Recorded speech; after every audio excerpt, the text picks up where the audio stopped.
Bienvenue à toutes et à tous dans l'hebdo des éditorialistes. Nous sommes en décembre, ce moment d'effervescence où tout le monde semble courir après le temps, mais nous nous posons la question de savoir comment la frénésie des fêtes impacte sur nos administrations entre relâchement et baisse de concentration, comment maintenir le cap de la performance dans un tel contexte. Par ailleurs, le gouvernement a décidé de la libération de la berge d'Akbakba, une décision saluée pour son ambition d'assainir et de valoriser cet espace stratégique. Mais que dire de la responsabilité des citoyens face à une décision gouvernementale? Des questions qui méritent d'être discutées. Et pour y apporter des éléments de réponse, nous avons trois invités sur ce plateau. À ma droite, Kamaroudine Arekba, directeur de publication du quotidien Le Révélateur du Jour. Bonjour à vous. Bonjour Maëlle et bonjour à nos téléspectateurs. Et Adrien Tchomakou de Fraternité. Bonjour à vous. Bonjour Maëlle, bonjour à toutes et à tous. Bon dimanche et bonne fête du Nouvel An. Bonne année. Merci Stéphane Ahinou Hossou, rédacteur en chef du quotidien L'Autre Vision. Bonjour et merci d'être là. Merci, c'est un plaisir d'être avec vous en plateau. Bonjour à nos téléspectateurs qui prennent du plaisir à nous suivre. Alors, je reste avec vous de plein pied dans le sujet. Les administrations publiques et privées ne sont pas en reste de la frénésie des fêtes. Stéphane Ahinou Hossou, que dire de l'impact de la période des fêtes sur la productivité de nos administrations?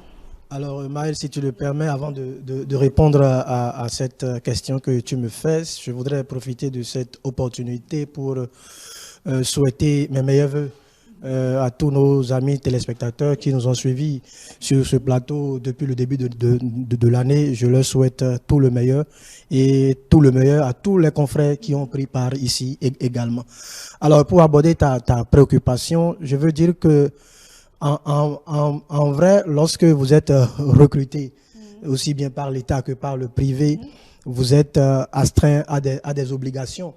Et il ne devrait pas y avoir une période qui devrait, en principe, déteindre négativement sur le travail que vous avez à faire. Parce qu'on vous recrute sur la base d'un contrat, vous avez des obligations auxquelles vous devez souscrire. C'est ce qui devrait être la norme.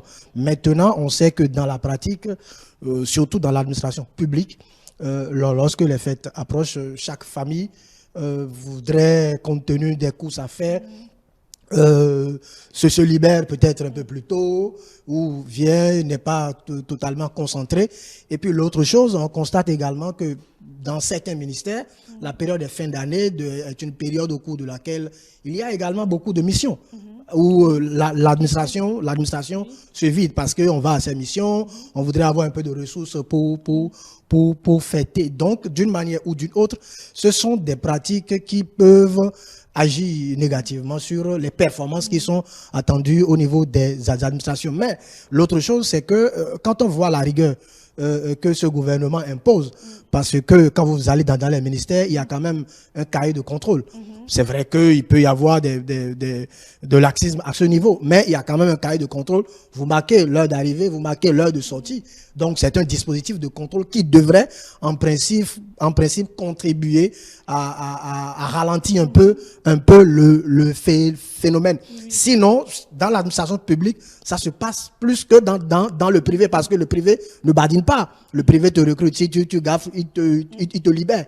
Donc, dans l'administration publique, le problème se pose, mais j'ose croire qu'avec les réformes qu'ils ont mises en place par l'actuel gouvernement et le contrôle des chefs hiérarchiques, je crois que les travailleurs qui sont recrutés sont quand même assez consciencieux pour faire la part des choses. Puisque la fête, c'est quelques heures. Donc, on ne peut pas sacrifier sa carrière professionnelle pour des questions de festivité. Donc, je trouve que c'est vrai, c'est un phénomène qui existe, mais il y a quand même des dispositifs qui devraient permettre de contrôler tout ça, d'harmoniser tout ça pour que cela ne déteigne pas négativement sur les performances. Si ça arrivait, on devrait quand même punir ceux qui sont coupables de ces genres d'agissements qui suscitent de contre-performances. Merci à vous, Adrien Tchomako. C'est vrai que les réformes sont là dans l'administration publique. Il y a un peu de rigueur, mais on n'observe pas quand même lassisme. C'est quand même la période des fêtes, après tout. Madame Maëlle, il faut dire que pour moi, c'est plutôt le contraire que je suis en train de voir. En réalité, c'est au mois de décembre que les Béninois, surtout ceux qui sont de l'administration publique, travaillent davantage. Ils sont davantage occupés sur le terrain, ils vont en mission parce qu'il y a quelques millions, quelques centaines de millions, des milliards qu'on veut coûte que coûte consommer. Là, ça leur permet d'avoir un peu d'argent pour pouvoir aller bien fêter. Et là, les services techniques des secteurs concernés, on les voit, c'est des activités, ils occupent le terrain, ils vont un peu partout sur tout le territoire national, ils sont en mission, les hôtels, ça tourne, on voit que, bon, de ce côté aussi, les gens travaillent. Donc, je pense quand même que actuellement, dans les ministères, dans les services déconcentrés de l'État, c'est que les gens sont davantage occupés, ils travaillent davantage, ils sont motivés puisqu'il y a de l'argent. Les services financiers aussi, je veux parler des directeurs clés qui s'occupent du secteur financier aussi, ils définissent, ils tracent correctement la ligne, ils montrent la ligne à leur directeur général pour que, bon, on puisse quand même consommer telle ou telle ligne. Pour consommer la ligne, c'est clair, on ne peut pas rester à Cotonou ou bien rester dans son bureau pour dire que le travail a été fait. Il faut aller sur le terrain. Donc, d'une manière ou d'une autre, les gens travaillent davantage, l'administration tourne, même si les gens ont des soucis. Il faut le dire, les gens ont des soucis. Et des soucis, ça ne peut jamais en manquer. Quand je prends le secteur privé, c'est la même chose. Des gens ont des contrats avec leur administration. Donc, c'est une charge qu'il faut remplir. Si vous ne remplissez pas la charge, peut-être c'est la fin de l'année. Alors, si votre patron estime que vers la fin de l'année, vous ne remplissez pas correctement votre charge, quand on rentre dans une nouvelle année, on se débarque de vous et on recrute une autre équipe. Donc, d'une manière ou d'une autre, je vois et j'observe et je peux affirmer que c'est au mois de novembre et de décembre que les employés travaillent davantage, ils sont plus occupés. Kamaroudine Arekba, et ça dit que le fonctionnement de nos administrations en période de fête est motivé par le gain pécuniaire, c'est-à-dire gagner de l'argent pour pouvoir bien fêter. Est-ce que c'est ça qui motive réellement le fonctionnement en fin d'année? Bon, pour ma part, sur ce sujet, je pense que dans une période de fête de fin d'année comme celle-ci, quand nous traversons ce genre de période, qu'on veuille ou pas, il y a une ambiance, il y a un air de célébration, il y a un air de festivité, il y a donc un air de relâchement. C'est pas toujours des soucis. En fait, tout le monde n'est pas préoccupé par les soucis quand on parle de fête. Il y en a effectivement qui ont pris toutes les dispositions, comme l'a dit le confrère Tchoumakou, et ils prennent toutes les dispositions. Et justement, le fait d'avoir pris donc toutes ces dispositions, d'avoir fait Adogbe, d'avoir fait, nous savons comment ça s'appelle. Alors, quand tout ça est fait justement, et quand donc la période s'approche, quand le moment vient donc de manifester sa joie, de célébrer déjà Noël avec les enfants, la famille, et d'entrer dans une nouvelle année, quand on en a presque la certitude qu'on va entrer dans cette nouvelle année, il y a forcément dans la tête une sorte d'électricité, je le dis comme ça, c'est-à-dire il y a une excitation, voilà, je pense que c'est ce que je voulais dire. Il y a une certaine excitation qui peut faire que, effectivement, dans les administrations publiques comme privées, il y a une sorte de relâchement. Évidemment, ceux qui vont en mission, ils y vont, le devoir les appelle. Ils y vont parce que en retour, il y a des pédièmes, il y a peut-être des frais de mission à prendre pour justement peut-être tout mettre dans la fête. Ou mettre un peu de côté quand on est réaliste, parce qu'il faut savoir que la fête, c'est juste, comme l'a dit, je pense, le collègue Stéphane d'à côté tout à l'heure, les célébrations, les fêtes, c'est une affaire de, même si c'est pas quelques heures, c'est juste 1-2 jours. Et la vie reprend son cours. hein, et la vie reprend son cours. Donc, même quand, dans ces derniers moments-là, on fait des recettes, on fait des entrées, l'idéal n'est pas de tout consommer dans la fête, mais c'est de mettre un peu de côté, parce que souvent, nous savons tous ce fameux phénomène de janviose. Hein, nous sommes en train d'aborder un sujet social, donc que ça ne vous étonne pas que d'autres phénomènes sociaux soient abordés dedans. Il y a le phénomène de janviose dont nous parlons souvent, où après les célébrations, les gens trouvent que le mois de janvier est très long. Et là encore, ça pourrait aussi déteindre sur la positivité dans les administrations. Donc, il faut faire en sorte, je pense que le sujet posé est pertinent et que, effectivement, à s'y méprendre dans nos administrations, quand les employés, les divers personnels qui sont dans ces administrations-là ne savent pas s'y prendre, effectivement, l'ambiance de fête, l'excitation d'entrer dans une nouvelle année, tout ça, ça déteint bien souvent, malheureusement, sur la positivité, parce qu'il y a une sorte de relâchement, parce qu'il y a une sorte on a un peu la tête dans les étoiles, et donc il faut se réjouir, comme l'a dit Stéphane, que quand même nous avons l'administration Talon, je le dis comme ça, l'administration Talon qui a donc qui fait preuve d'une sorte quand même de rigueur, hein, dans la gestion, pour ce qui est en tout cas du secteur public, dans la gestion du personnel d'État. Et donc, c'est à espérer que cette rigueur-là puisse quand même se faire sentir un tant soit peu, pour que justement cette productivité de nos administrations publiques déjà ne soit pas déficiente, parce que même en période de fête de fin d'année, les usagers du service public, ces usagers-là ont besoin parfois qu'on puisse leur prêter oreille attentive, qu'on puisse leur fournir les prestations que l'État est censé, de par tous ces démembrements, fournir.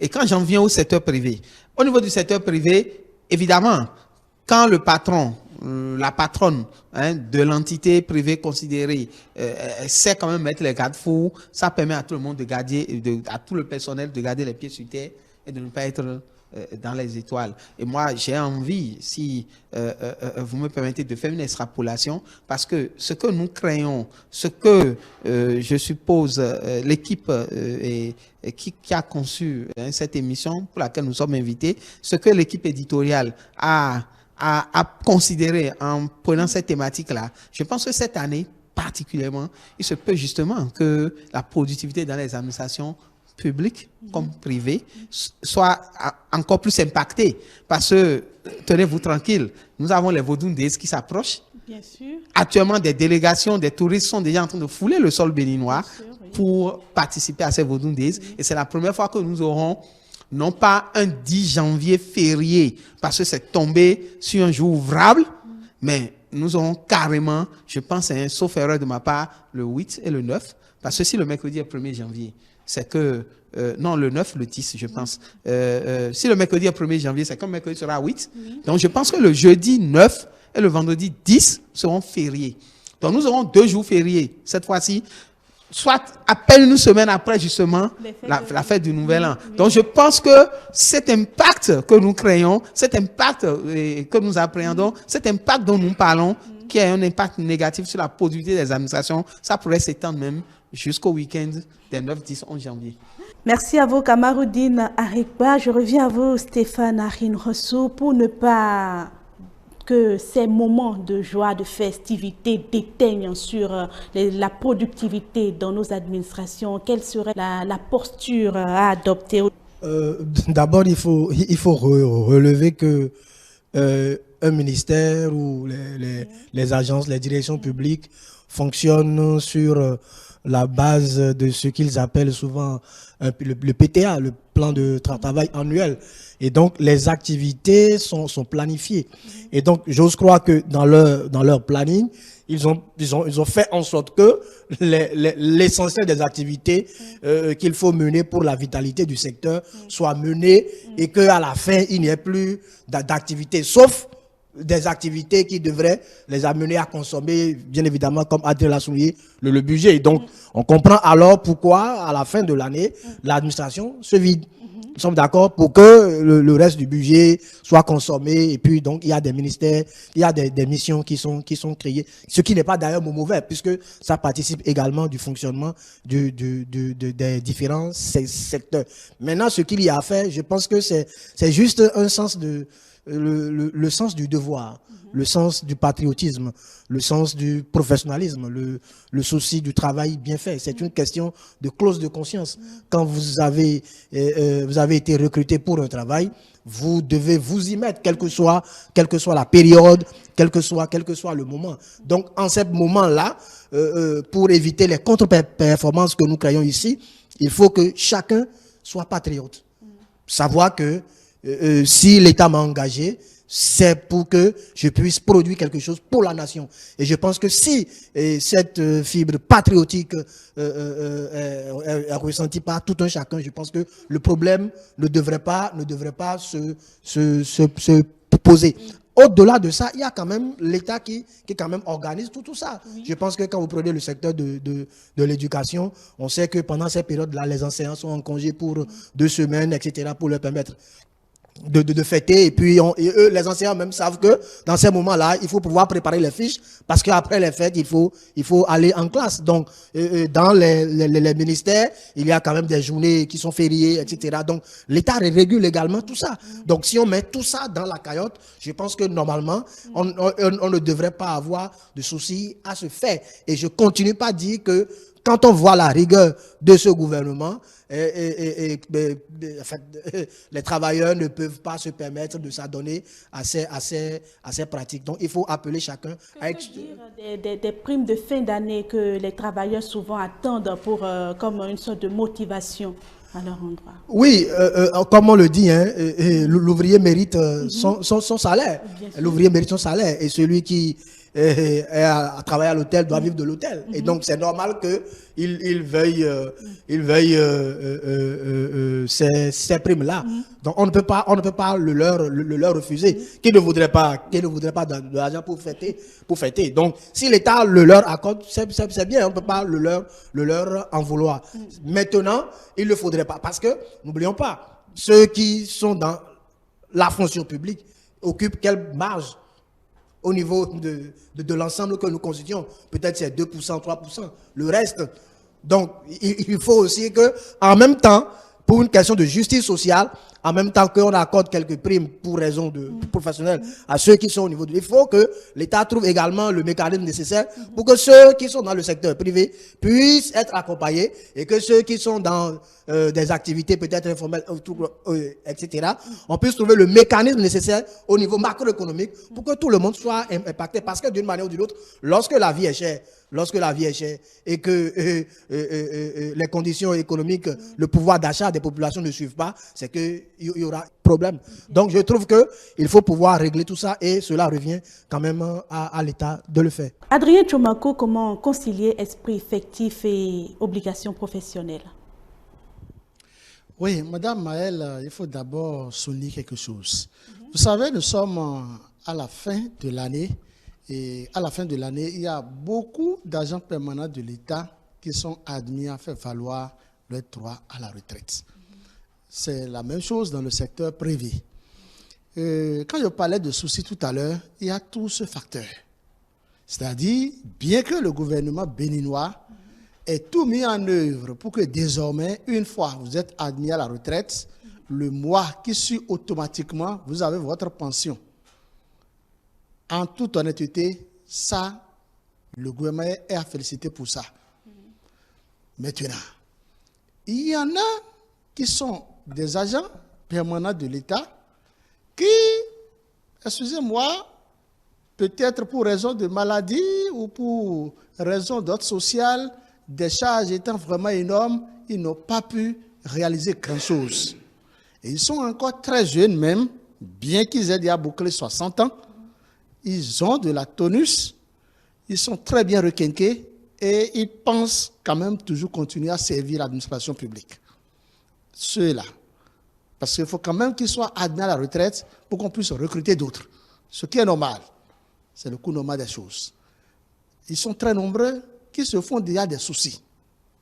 Au même moment, ils sont aussi très nombreux parce que ce n'est pas donné à n'importe qui de travailler pendant 30 ans ou 35 ans ou de boucler 55 ans ou 60 ans en travaillant pour être admis à la retraite. Au même moment où des gens sont en joie, ceux qui seront admis à la retraite le 31 décembre prochain, c'est de la même manière qu'ils sont très nombreux à se faire de soucis. Je voudrais leur dire qu'ils doivent se réjouir. Eux tous, ils doivent s'en réjouir parce que ce n'est pas facile de travailler, d'être admis à la retraite. C'est le vœu le plus cher de tout employé, fût-il du service du secteur privé que du service public. Ça, c'est une parenthèse. Ce que je voudrais dire, M. Akinroso l'a abordé tout à l'heure, quand on parle de l'ambiance du travail ou de l'ambiance pour les fêtes de fin d'année, en réalité, ce n'est pas seulement ceux du secteur public ni ceux du secteur privé qui ont des contrats. Même les commerçants. Oui, monsieur Adrien Tchomanko, c'est bien vrai, il y a les commerçants, mais là, nous sommes axés sur l'administration publique, en fait, parce que c'est ce qui... L'administration publique, vous avez évoqué tout à l'heure le cas des primes. Il faut le dire, parce que, c'est vrai, le gouvernement a procédé à un moment donné à une augmentation du salaire, une augmentation que nous pouvons même qualifier d'exponentielle pour certains, mais au même moment, cette augmentation n'a jamais été une réalité dans certains offices, dans certains ministères, dans certaines administrations.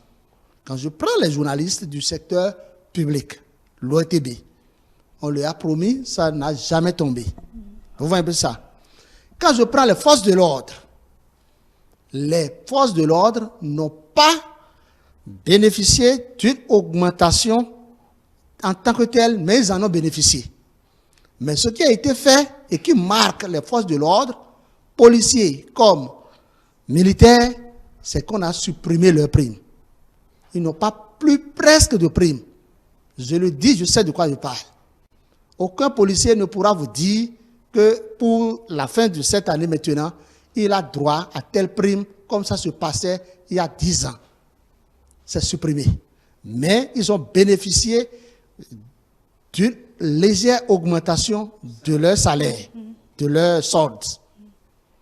Vous voyez un peu ce que ça signifie. Ça signifie quoi? Il faut que le gouvernement essaie d'harmoniser le beau travail qu'il a commencé.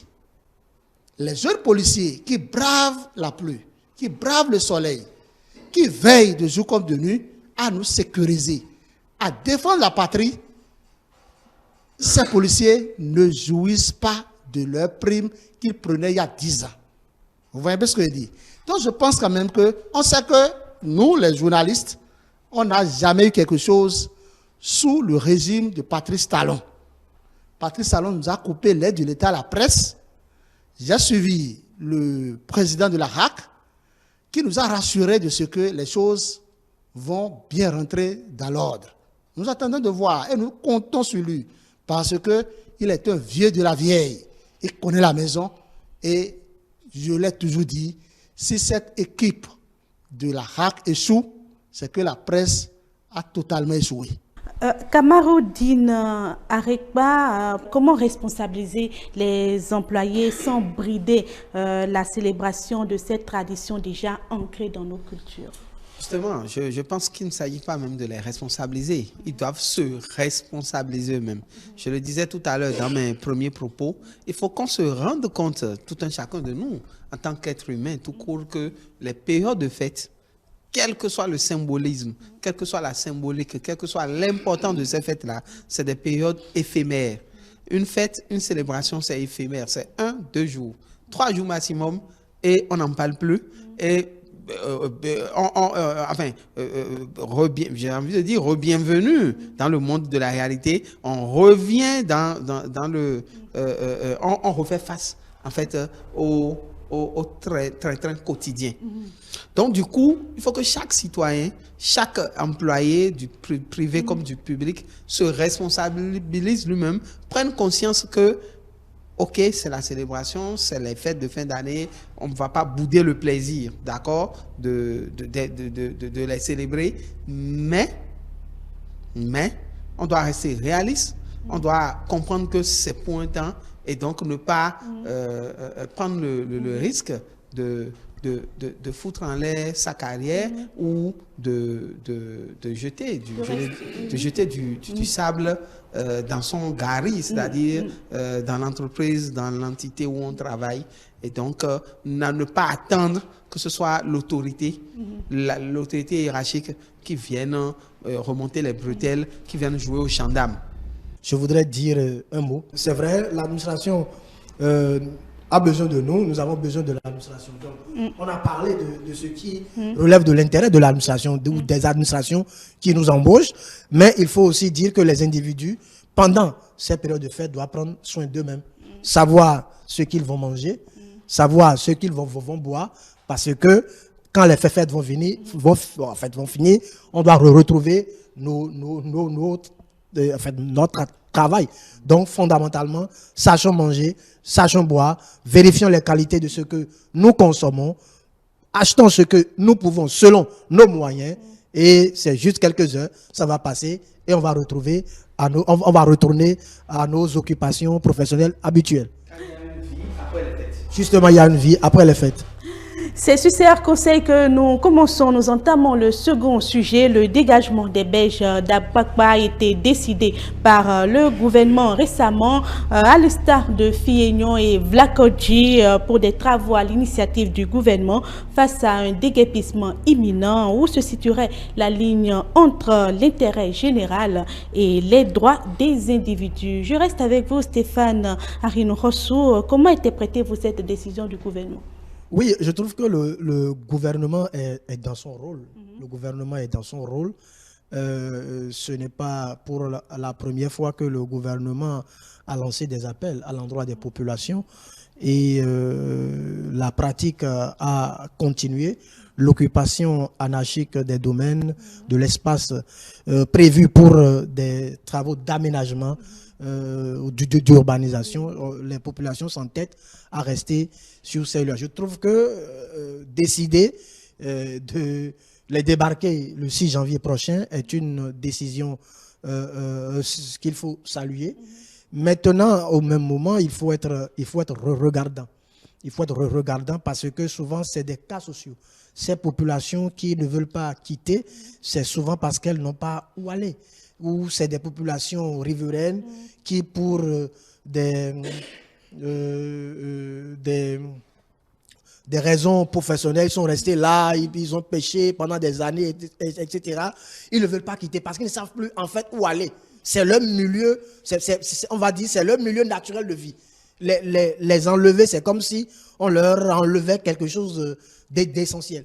Pour les avoir côtoyés, pour les avoir écoutés un peu, je sais de quoi je parle. C'est pas que souvent, ils veulent quitter, aller louer, etc.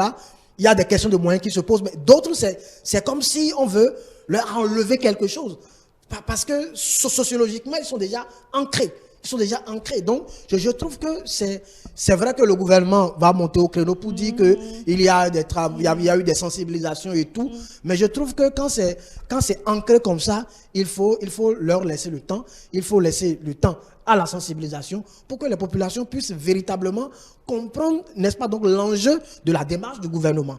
Sinon, le gouvernement peut être dans une posture légitime, j'allais même dire légale, mais sa réaction pourrait être mal perçue par les populations. Mal perçue par les populations. Donc, le gouvernement doit jouer à la diplomatie, savoir comment faire. Ne pas, c'est vrai, on a dit 6 janvier, mais je souhaiterais, je plaiderais, j'allais dire, pour que ce ne soit pas brutal. Qu'on continue par les sensibiliser. Et on va appeler le gouvernement à la sagesse, à ne pas durcir sa réaction, inviter à mener les populations à comprendre l'enjeu. Parce que quand on va les enlever, on va les déguerpir, je veux dire, ils iront où? ceux qui n'ont pas les moyens, est-ce que quelque chose est prévu? Si quelque chose est déjà prévu, et comment les amener pour que ils ne s'entêtent plus? Et donc, je trouve que c'est un cas social et le gouvernement doit y aller avec tact. Le gouvernement, je l'ai dit et je précise, est dans son rôle, c'est normal, mais pour le faire, il faut regarder un certain nombre de paramètres pour que le gouvernement ne soit pas, ou le régime talon ne soit pas impopulaire. Parce que souvent, ces genres de déguerpissements-là sont pris à compte politique par les opposants pour dire il y a des déguerpissements, etc. Donc, le gouvernement doit jouer à la diplomatie pour savoir la démarche normale à mener pour être en phase avec les populations. Mesdames et messieurs, pour des raisons techniques, nous nous trouvons dans l'obligation de mettre un thème à cette édition de l'hebdo des éditorialistes que nous avons pris du plaisir à partager avec vous. Cependant, on retient que la quête d'efficacité, qu'elle soit administrative ou urbanistique, doit intégrer le bien-être collectif et le respect des droits fondamentaux. À nous tous, citoyens, décideurs et observateurs, de trouver cet équilibre. Et comme l'a si bien dit le président de la République lors de son discours sur l'état de la nation, le développement que nous construisons doit être ambitieux, mais jamais au détriment de l'humain. Et c'est sur ces mots que prend fin ce dernier numéro de l'hebdo des éditorialistes ce dimanche. C'est politique. Le samedi prochain, nous serons déjà en 2025. Déjà, nous vous souhaitons une bonne fête de fin d'année et portez-vous bien pour une nouvelle édition de l'hebdo des éditorialistes.